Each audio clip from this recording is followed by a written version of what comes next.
Yo, what's up guys? So today I'll be covering the easiest path in chapter 2.2 in the monthly event quest X-Men Savage Future. So I actually skipped the first fight, which was up against Iron Man. So yeah, we move on to the next fight, which is up against MODOK. So you gotta take note of his force field passive, which in this fight I believe it was active every 5 seconds. So yeah, since MODOK is not immune to stun or debuff, you can actually bring in Archangel or Hyperion, which are really great options for this fight if you don't have a Blade or any reduced ability accuracy champions. So yeah, in my case, I brought in Gwenpool, and my strategy was to just stop hitting him after I remove his force field charge. So I would try to dash back and go in for an intercept if possible. So basically, if you are hitting him when he's in auto block mode, he might have a chance to hit you when you're doing your 5-hit combo or whatnot. So yeah, that's basically the reason why I don't continue to hit him after I remove his force field charge.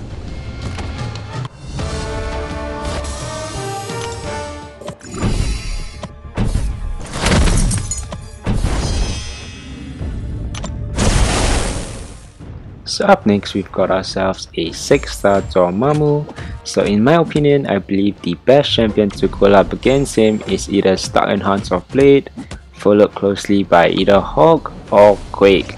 So if you're using Stark Enhance, what you want to do is to just hold block all the way and just let him do all damn evades. So as you can see, I'm not dashing back or anything, that's why I'm not proccing dexterity, which is why I'm not getting any degen debuffs. So there's actually one more thing you gotta take note, and that is his heavy attack. So what you're about to witness is I dash back too late and proc dexterity, and that degen buff just took down like 30% of my health. So yeah, do take note of that. And when you're reaching his SP2, you can actually use a heavy attack with Stuck Spidey to power drain him. And yeah, you should be good with this one.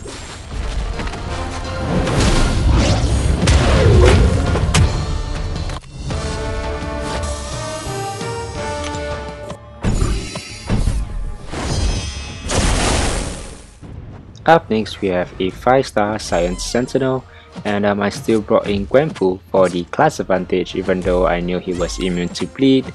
So one good thing about going up against Sentinel is that you actually got the time to go in for an intercept after each and every time he fires off his SP 1 or 2. So yeah, just bring in any incinerate champions or armor breaking champions to counter him. So yep, do take note of how to evade his SP 1 or 2, which are relatively easy, and yeah, you should be good.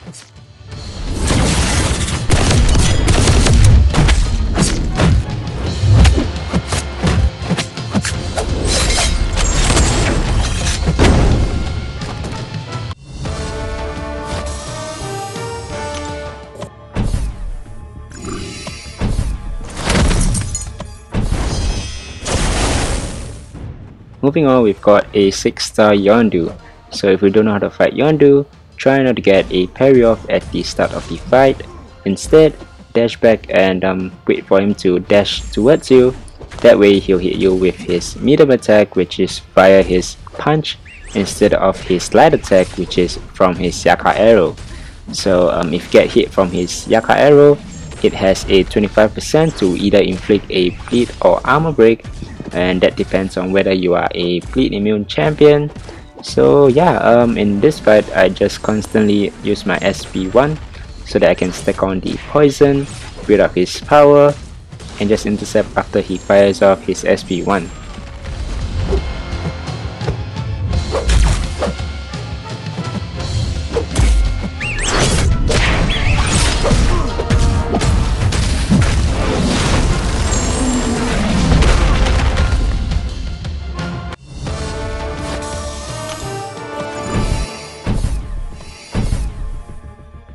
So finally we reached the final boss of this chapter, and it is a special bias sentinel, so he's got strike back going on as well, plus some other notes. And yeah, basically I brought in all 5 suitable champions for this fight, And let's take a look at his SP3 first. So basically what it does is just gives him a permanent armor up buff for the first activation. And you do not want to push him to another SP3, otherwise he's gonna regenerate. And if you take a look at Gwenpoo's Awaken ability, you know that she's not able to be killed from any specials, provided that they don't cause any bleed or poison or whatsoever. And yeah, so Gwenpoo can be a really good option for this fight since she's able to survive a SP3, and you can just use yours to armor break him. And next up we've got Dr. Voodoo, and I believe that power control champs are not really ideal to go up against him, since if you take a look at his Awaken ability, it is 0.7% less efficient per endless charge, and once you reach 100, you're just playing around close to his SP3 activation. So I don't think that's a very good option. So I did make a mistake right here. I did a 5-hit combo and used an SP3, which he blocked it, and yeah, needless to say, I just got wrecked afterwards. And so we move on to another great option, which is Start and Hunt Spidey. So if you look under his utility, which is Smack Talk, once you apply a taunt on your opponent, they have a 70% higher chance to activate a special attack. So this actually bypasses the special bias node that Sentinel has in this particular fight. So yeah, you can see that I'm able to beat out his SP1 and 2, and do remember that he has also a strike back node, which I totally forgot when I was playing. So yeah, just take note of that. And I'll skip Iceman's ability since it's pretty straightforward. Survive his SP3 using ice armor and you're good. So I actually wanted to make use of Vulture's Raptor Strike since it can drain 50% of his current power and his SP1, which drains 25%. But yeah, you're gonna see that it did not turn out as well as I expected. So it's looking quite good since he's quite low on his analysis charge, but once he reaches 80, his Awaken ability of that 0% less effective power drain just kicks in, and yeah, I just got wrecked by his SP3. And yeah, that's basically it.